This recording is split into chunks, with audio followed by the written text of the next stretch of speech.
अपना भाई यूसुफ ਤੁਹਾਨੂੰ ਪਤਾ ਤਾਂ ਇਹ ਜਾਣਦੇ ਪਹਿਲੇ ਗਵਰਨਮੈਂਟ ਹਾਈ ਸਕੂਲ ਹਸ਼ਮਤ ਮਿਰਾਲੇ ਤੋਂ ਹਾਜ਼ਰ ਹੋਇਆ ਇਹ ਸਾਡੇ ਕੋਲ ਪਰਫਾਰਮ ਹੈ ਇਹ ਬੱਚਾ ਤੁਹਾਡਾ ਮੁਹੰਮਦ ਹਸਨ ਸਾਡੇ ਕੋਲ ਪੜਦਾ ਮੇਰੇ ਕੋਲ ਪੜਦਾ ਮੇਰੀ ਕਲਾਸ ਹੈ ਨਰਸਰੀ ਪੜਦਾ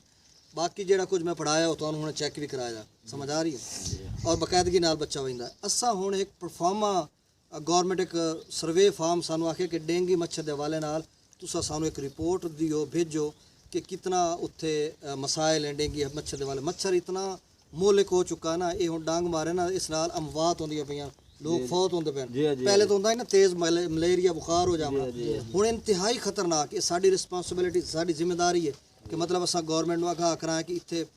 मतलब किस तरह दा घर दे विच हालात हैं कोई काठ कबाड़ पिया या कोई पानी खलोता जिथे मच्छर अफजाइश पा रही है समझ आती भाई ये सारी चीज़ां अक्सर बोगस और फेक जड़ियां ना गलत 2 नंबर रिपोर्ट नहीं करनी क्योंकि ओरिजिनल रिपोर्ट बनानी है ताकि ये जो साढ़े को डाटा है ये और तुम वेखो भाई 1.5 घंटे तो मैं तकरीबन सारे एरिया निकले हुए अजें 1.5-2 घंटे होर ही मेरे लगते हैं बिल्कुल ये हुण तुसां दसो भाई तुहाडे घर फ्रिज या एयर कंडीशन या कूलर कश है तुहाडे घर साडे घर छड़ी लाइट ही का आई नहीं इत्थे कोई नहीं लाइट अच्छा ओ पीछे अच्छा चलें ठीक मौजूद नहीं है अच्छा कोई परिंदे जानवरां या डंगरां जो तुस पानी पीवेंदे हो वो पानी का कोई तासला कोई बट्ठा या कोई खाडा या कोई ओदे विचों पानी काढ़ छुड़ेंदे खाडे जो है कोई नहीं तासला पीवेंदे नलके तो पानी ओके कर छुड़ेंदे हो पीट छुड़ेंदे चलो ठीक हो गया अच्छा घर दे विच काठ कबाड़ तो पियो काठ कबाड़ आंदे लकड़ी शकड़ी बालन शालन दी ये वो तो मौजूद है ना अच्छा वो जड़ियाँ मौजूद है ना ਉਹਦੇ ਵਿੱਚ ਜਿਹੜਾ है ना वो मच्छर फैलदा ਉਹਨੂੰ ਤੁਸੀਂ ਚਾਵਣਾ ਜਾਂ ਅੱਗਾ ਪਿੱਛੇ ਰੱਖਣਾ तो बड़ा मच्छर फैलदा क्योंकि ਉਹ ਲੁਕ ਵੈਂਦਾ ਦੂਆ ਘਰੇ ਤੁਹਾਡਾ ਵਾਸ਼ਰੂਮ ਉਸੇ गटर शटर ढक्कन शक्कन वो गटर कोई नहीं अच्छा गटर कोई नहीं कोई तो लीकेज शीकेज का ही नहीं ठीक है अच्छा मच्छर ਤੁਹਾਡੇ घर ਦੇ ਵਿੱਚ मच्छर ਹੋਸੀ बिल्कुल मच्छर तो ਬਹੁਤ मच्छर है ये कोई बच्चे ਨੂੰ डांगी में रहंदा शरेंदा ये खा ना बेटा मरेंदा हो के करिए मजबूरी ना शुक्रिया जी मच्छर मौजूद है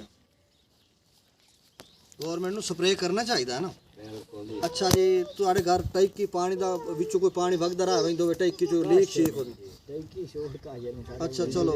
पौधे ਤੁਹਾਡੇ ਕੋਈ ਗਮਲੇ ਪੌਦਿਆਂ ਦੇ ਵਿੱਚ ਜਿਹੜਾ ਪਾਣੀ ਲੈਂਦੇ ਹੋ ਉਹਨਾਂ ਦੇ ਵੀ ਪਾਣੀ ਖਲਾ ਰਹਿੰਦਾ ਹੋਵੇ ਉਹਦੇ ਵੀ ਮੱਛਰ ਬੜਾ ਫੈਲਦਾ ਕੋਈ ਨਲਕੇ ਕੋ ਤੁਹਾਡਾ ਨਲਕੇ ਦਾ ਖਾਡਾ ਤਾਂ ਸੀ ये खाड़े से ज्यादा वाग बंदा का किदे वाग बंदा भाई नु वाग बंदा वेड़ च नहीं खलोदा पानी चलो ठीक हो गया अच्छा दरख्त कोई पटायो में या कोई टायर शहर पुराने इस तरह दा ओदे विच मच्छर आंदा या सुराख कोई दरख्त दा खले ना साफ सुथरे उन्हां दे जेड़े गमलियां दे विच पानी लेंदे हो वो पानी खलोता तां नहीं रहंदा कोई नहीं चलो ठीक है अच्छा इस तो इलावा ये हुण जेड़ी तुहाडी आ सड़क है गोबर शोबर ते बड़ा कख मख ते है परू पैन ते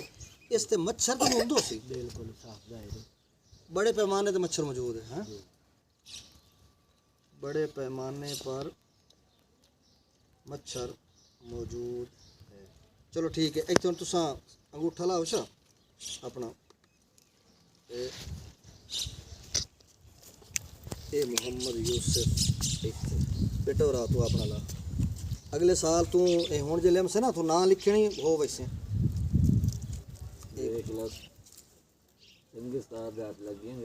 वेरी गुड ओके